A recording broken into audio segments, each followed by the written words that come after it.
কেউ বাবা আপনার সাথে থাকবে না। কবরের আযাব বড় কঠিন। এই জন্য আল্লাহ তাআলা যতটুকু পারেন আল্লাহর গোলামি করেন। যদি আল্লাহর গোলামি করতে পারেন তাহলে আল্লাহ তাআলা সেদিন আপনাকে আমাকে জান্নাতে দেবে। এই দুনিয়ার সামান্য সময়, এই সময় আমাদের বেশি দিন থাকবে না, কারণ আমরা কামাই করার জন্য এসেছি। দুনিয়াটা আখিরাতের ক্ষেত। যদি আমরা দুনিয়ায় মনে করেন আমাদের যে মাঠ আছে, আমাদের ক্ষেত আছে, এই ক্ষেতে যদি আমরা ফসল না ফলাই, এই ক্ষেতে যদি আমরা ফসল না দিই, তাহলে আমরা ধান পাবো না, অথবা কোনো ফসল আমরা পাবো না। তাহলে আমরা যদি আখিরাতের ফসল যদি দুনিয়াতে না রোপণ করতে পারি, যদি আমাদের নেক আমলগুলো না গোছাতে পারি, তাহলে আমরা কিন্তু কখনো পরকালে শান্তি পাবো না। যদি আমরা কিছু খেতে চাই, যদি আমরা কিছু লাগে আমাদের, তাহলে আমাদের দুনিয়াতে জোগাড় করতে হবে। তাহলে আখিরাতে যদি আমরা কিছু জোগাড় না করতে পারি, তাহলে আমরা সেদিন পরকালে কঠিন শাস্তি, জাহান্নামের আগুন, একটা আগুনের কত শক্তি! আল্লাহ রাব্বুল আলামিন দুনিয়ায় যে আগুন দিয়েছে, আমরা কি এক সেকেন্ডে পারবো একটু আগুনের ভিতরে হাত দিতে? না তাহলে না কেন আমরা সেই জাহান্নামের আগুনের ভিতরে একবার আমাদের ভয় নাই?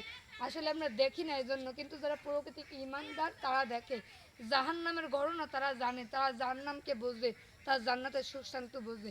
এই জন্য আমরা আল্লাহর গোলামি করব, ঈমান আনবো। কারণ আমাদের একমাত্র ঈমান ছাড়া পৃথিবীতে কোনো আমাদের দাম নাই। আমরা পৃথিবীতে যা কিছু করতেছি সব ইবলিস শয়তানের ধোঁকায়।